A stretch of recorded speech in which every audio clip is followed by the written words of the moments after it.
अमरावती जिल्ह्यातील पळसवाडा येथे अयान अहमद या नराधमाने बघितलं तर मुलींचे लैंगिक शोषण करून ते जे व्हिडिओ आहे ते सोशल मीडियावर व्हायरल केले. त्यानंतर संपूर्ण खळबळ उडाली होती आणि त्या अयान अहमदला पोलिसांनी ताब्यात घेतलं. त्यासोबतच 8 जे आरोपी आहेत ते सुद्धा ताब्यात घेतलेले आहे.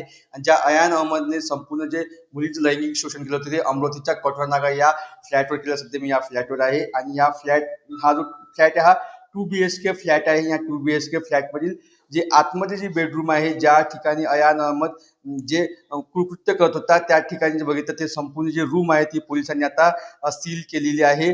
पोलिसांनी कसून तपासणी करून या रूम मधील ज्या आक्षेपार्ह ज्या वस्तू असतील किंवा अ, जे काही त्याला एव्हिडन्स सापडले ते संपूर्ण जे ताब्यात घेतलेले आहे. या ठिकाणी तो संपूर्ण तपास जो आहे तो ग्रामीण पोलिसासह शहर पोलीस सुद्धा या ठिकाणी करत आहे. संपूर्ण जे रूम आहे ते सील केलेली आहे आणि जे कुलूप आहे हे नवीन कुलूप लावलेलं आहे. आणि या ठिकाणी बघू शकतो हे जुनं कुलूप जे होतं हे जुनं कुलूप पोलिसांनी आता तोडून जे आहे नवीन कुलूप या ठिकाणी लावलेलं आहे. आतमध्ये जी रूम आहे ते सील केल्या ठिकाणी अनेक जे विद्यार्थी होते ते सुद्धा राहत होते आणि त्या ठिकाणी आता ती विद्यार्थी सुद्धा या ठिकाणी रूम सोडून गेलेली आहे. अनेक नवनवीन खुलासे जे आहेत ते आता समोर येत आहे.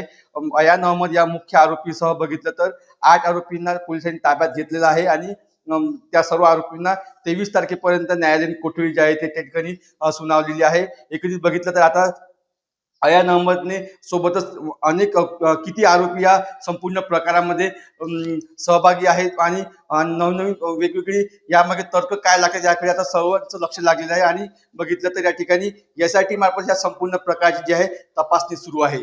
अमर गटारे, साम TV, अमरावती. शिकूया AI ची क्रांती. चला करूया MSCIT. आजच नजीकच्या MSCIT केंद्रात आपला प्रवेश निश्चित करा.